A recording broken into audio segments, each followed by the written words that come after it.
Welcome students, welcome you St. Teachers Public School online classes, class 7th history chapter, New Kings and Kingdoms. Topic religion. Previous classes में हमने discuss किया caste system के बारे में कि राजपूत जो societies थी उनके कास्ट सिस्टम कैसे था।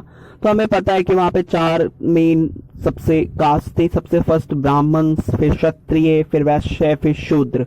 तो ये सारे के सारे इनके वर्क के ऊपर भी हमने डिस्कस किया कि इनका वर्क कैसा था, काम कैसे करते थे। तो इन सब चीजों के बारे में हमने पढ़ा है। और अब हमने कल की क्लास में हमने डिस्कस किया था स्टेटस ऑफ वुमेन्स के बारे में कि वुमेन्स का स्टेटस कैसा था। वुमेन्स का स्टेटस की बात करें तो मतलब कि वुमेन्स जो थी वो राजपूत सोसाइटी में इनकी काफी मेन रिस्पेक्टिव पोजीशन थी। इसके बाद इनको हस्बैंड चूज करने की फ्रीडम थी और मेन हायर एजुकेशन भी ले सकती थी ये वुमेन्स। और इसके साथ साथ ये काफी ब्रेव, बहादुर होती थी।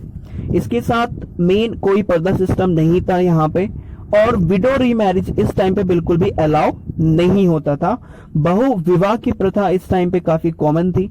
और इसके साथ साथ मेन जनरली कंसीडर किया जाता था कि women's were consider inferior to man, मतलब कि आदमी जो मैन है वो सबसे ऊपर है, वही सबसे हेड है, और उसके बाद जो आते हैं वो वुमेन्स आती हैं। सबसे फर्स्ट मैंस आते हैं।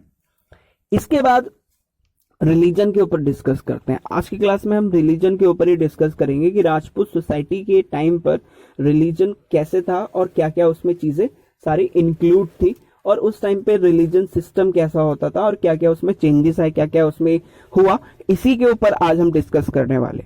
तो सबसे फर्स्ट इसमें अगर हम बात करते हैं तो इसमें निकल के आता है, इसमें कहता है ड्यूरिंग द राजपूत पीरियड, मतलब कि राजपूत पीरियड जब चल रहा था उसके दौरान Hinduism was revived by Shankaracharya, Ramanuja and other religious teachers and preachers.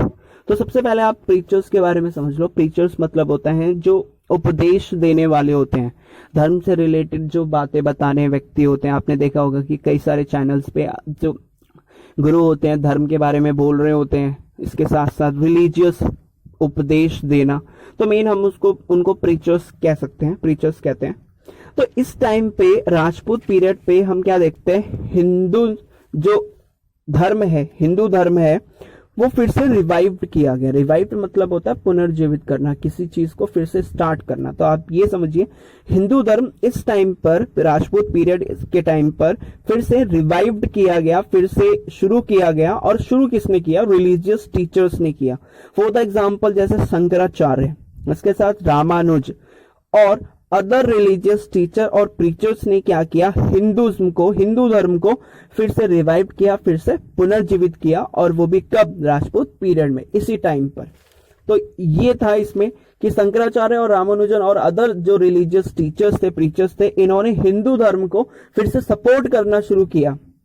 और जब इन्होंने सपोर्ट किया तो क्या हुआ, पीपल इन नॉर्थ इंडिया, जो पीपल थे, लोग थे, वो नॉर्थन इंडिया के, नॉर्थन मतलब कि उत्तरी भारत के जो लोग थे, उन्होंने क्या किया, स्टार्टेड वर्शिपिंग लॉर्ड शिवा। इन्होंने पूजा करनी शुरू कर दी, भक्ति करनी शुरू कर दी, वो भी किसकी? लॉर्ड शिवा की, मतलब भगवान शिव की।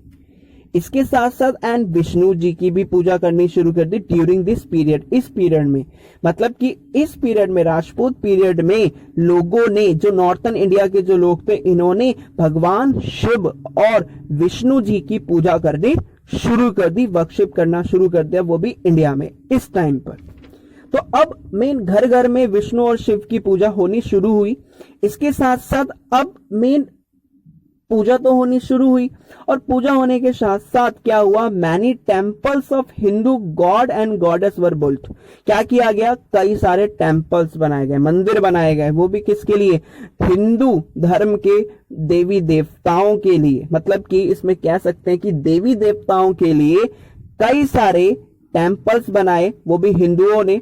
तो ये चीजें हमें देखने को मिले कि हिंदू देवी देवताओं के कई मंदिरों का क्या किया, निर्माण किया गया, और मेन उनमें पूजा करनी शुरू की गई, भक्ति करनी शुरू की गई। तो ये इसमें हमने देखा। तो कई सारे टेम्पल्स बनने शुरू हुए, और इसके साथ साथ टेम्पल्स बनने के साथ साथ मेन उन्हीं टेम्पल्स में गॉड और गॉडेस की जो पूजा करनी और उनके मतलब मंदिर बनाना शुरू किया गया। इसके बाद कहते हैं people started celebrating Hindu festivals. लोगों ने क्या किया, लोगों ने हिंदू फेस्टिवल्स को मनाना शुरू किया, सेलिब्रेट करना शुरू किया, मनाना शुरू किया, उत्सव मनाने शुरू किए। हिंदू फेस्टिवल्स को मनाना लोगों ने सेलिब्रेट करना शुरू किया। अब कौन कौन से मीन सेलिब्रेट करने शुरू किए? For the example such as Holi, Holi मनानी शुरू की लोगों ने, दीपावली, दिवाली मनानी शुरू की, और इसके साथ साथ दशहरा मनाना लोगों ने शुरू किया। तो अगर बात की जाए तो हिंदू धर्म के ये मोस्टली इंपॉर्टेंट फेस्टिवल्स माने जाते हैं।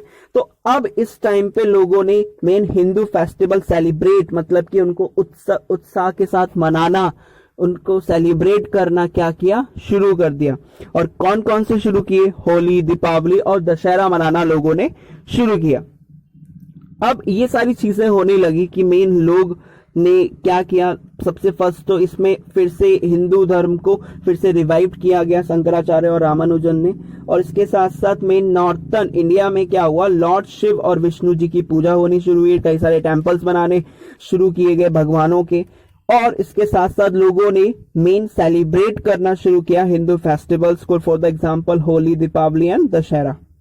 नेक्स्ट बात करते हैं they begin to read religious books. और इसके साथ साथ मेन लोगों ने रिलीजियस बुक्स, धार्मिक जो पुस्तकें हैं उनको भी पढ़ना शुरू किया। धार्मिक पुस्तकों में आ जाता है जो धर्म से रिलेटेड होती है, जो धर्म का ज्ञान देती हैं, ऐसी पुस्तकें जो आपको धर्म का, आपके धर्म के बारे में बताए, तो वो रिलीजियस बुक्स हो जाती हैं क्योंकि वो धर्म से रिलेटेड है। तो रिलीजियस बुक्स में अगर बात करते हैं तो महाभारत और इसके साथ साथ रामायण, मतलब कि महाभारत और रामायण, ये दोनों ही बुक्स जो है रिलीजियस बुक्स हैं। तो इस टाइम पे लोगों ने रिलीजियस बुक्स को भी पढ़ना, रीड आउट करना शुरू कर दिया। अब नेक्स्ट देखते हैं अब इसका रिजल्ट क्या निकलता है। रिजल्ट मतलब कि जब ये सारी चीजें होने लगी कि मेन फिर से रिवाइव्ड हुआ, फिर से हिंदुइज्म आया, इसके साथ साथ मेन लोगों ने पूजा करने शुरू की, टेम्पल्स बनाने शुरू किए, और इसके साथ साथ फेस्टिवल्स बनाने शुरू किए, लोगों ने पढ़ना शुरू किया रिलीजियस बुक्स के बारे में। अब इसका रिजल्ट क्या निकलता है? इसका रिजल्ट ये निकलता है as a result of the spread of bhakti movement.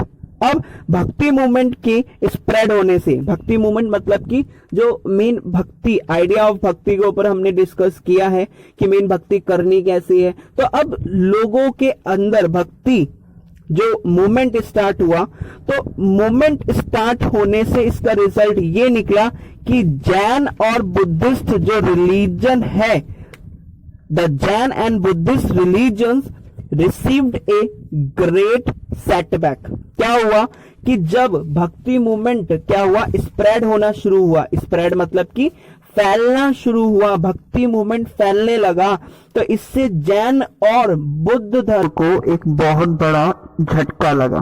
तो मेन इसमें क्या कहता है, इसमें यही कहता है कि जब भक्ति मूवमेंट शुरू हुआ, भक्ति मूवमेंट मतलब कि लोगों ने आइडिया ऑफ भक्ति को समझा कि हाँ हमें भक्ति करनी कैसे है, और भक्ति करने के साथ साथ मेन भक्ति करने के वक्त हमें ना किसी प्रीस्ट की आवश्यकता है, और ना प्रीस्ट की आवश्यकता होने के साथ साथ ना किसी रिचुअल्स या किसी और चीज की, उनको बस ये समझना है कि हमें भक्ति करनी कैसी है।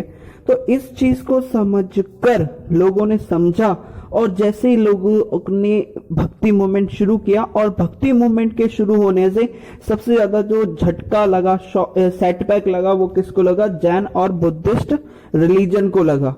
क्यों लगा? क्योंकि भक्ति मूवमेंट के बढ़ने से इनके धर्म में जो प्रभाव पड़ा, जो लोगों का जुड़ना हुआ, वो बहुत ज्यादा कम होता चला गया, और भारत में इन दोनों धर्मों को बहुत ज्यादा कम मानना शुरू किया जाने लगा। इनके जो शिष्य बनने वो भी कम हो गए। तो क्या हुआ, जो मेन कि अब जो पहले के टाइम पे धीरे धीरे ये पॉपुलर हो रहे थे जैन और बुद्धिस्ट रिलीजन, अब इनको एक झटका लग गया। क्यों? क्योंकि अब भक्ति मूवमेंट फैलना शुरू हुआ, और भक्ति मूवमेंट से हिंदू देवी देवताओं को बहुत ज्यादा मेन पूजा पाठ करनी शुरू हुई, और इसकी वजह से, भक्ति मूवमेंट की वजह से जैन और बुद्धिस्ट रिलीजन को एक क्या लगा, बहुत बड़ा झटका लगा। तो ये हमने इसमें डिस्कस किया।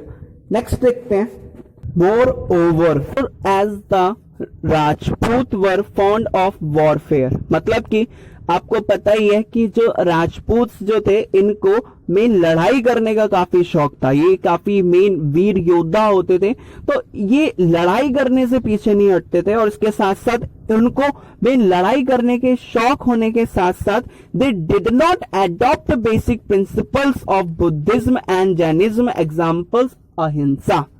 तो मेन इससे ये निकलता है कि जो राजपूत जो थे इनको लड़ाई करने का काफी शौक था, लेकिन इन्होंने बुद्धिस्ट और जैनिज्म के जो बेसिक प्रिंसिपल थे, फॉर द एग्जाम्पल की बात कर सके तो हमने अहिंसा की बात की, तो उन्होंने उस चीज को अडॉप्ट नहीं किया।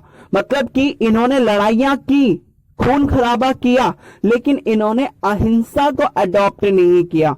ये वीर योद्धा थे, इन्होंने लड़ाई की, अपने देश के लिए मर मिटने की बात की, लेकिन इन्होंने अहिंसा का जो बेसिक प्रिंसिपल्स था बुद्धिज्म और जैनिज्म का, वो इन्होंने अडॉप्ट उस चीज को नहीं किया। तो मेन रिलीजन्स में अगर हम बात करें तो हमने यही डिस्कस किया कि राजपूत पीरियड में हिंदुइज्म फिर से आया, वो किसकी वजह से, मेन कई सारे रिलीजियस टीचर और प्रीचर्स की वजह से आया। इसके साथ साथ मेन भगवान शिव और विष्णु की पूजा होनी शुरू हुई, कई सारे देवी देवताओं के मंदिर बनने शुरू हुए और लोगों ने फेस्टिवल्स मनाने शुरू किए, Hindu festival for the example Holi, Deepavali और दशहरा। इसके साथ लोगों ने महाभारत और रामायण जो रिलीजियस बुक्स थी इनको पढ़ना शुरू किया और पढ़ने के साथ साथ स्प्रेड होना शुरू हुआ भक्ति मूवमेंट, और इसका रिजल्ट ये निकला कि जो जैन और बुद्धिस्ट जो धर्म है, रिलीजन है, इनको बहुत बड़ा क्या मिला, झटका मिला, सेटबैक मिला। कि जब भक्ति मूवमेंट के स्प्रेड होने की वजह से, भक्ति मूवमेंट के बढ़ने की वजह से जैन और बुद्धिस्ट धर्म को एक बहुत बड़ा क्या मिला, झटका मिला। इसके बाद नेक्स्ट बात करते हैं जो राजपूत थे। राजपूत को लड़ना काफी पसंद था और इनके साथ लड़ने के साथ साथ मेन इनको काफी शौक था लड़ाई करने का, और इसी की वजह से दे डिड नॉट अडॉप्ट, इसी की वजह से इन्होंने जो बुद्ध और जैन धर्म के बेसिक प्रिंसिपल्स थे, फॉर द एग्जाम्पल अहिंसा, मतलब कि अहिंसा मतलब कि हिंसा ना करना, लड़ाई ना करना, युद्ध ना करना, किसी की हत्या ना करना, इस चीज को उन्होंने अडॉप्ट नहीं किया। ये जो बेसिक प्रिंसिपल्स था वो भी किसका, जैन और बुद्धिस्ट धर्म का, इस बेसिक प्रिंसिपल्स को इन्होंने अडॉप्ट नहीं किया। तो मेन ये सारी की सारी चीजें राजपूत रिलीजन्स के बारे में हमें बताती है कि ये कैसे कैसे वहां पे उस टाइम पे कैसा सिस्टम था, रिलीजन का कैसा सिस्टम था, क्या क्या हुआ और क्या क्या कैसे कैसे प्रोसेस सारी की सारी हुई। होप सो आपको समझ में आया होगा। Thank you.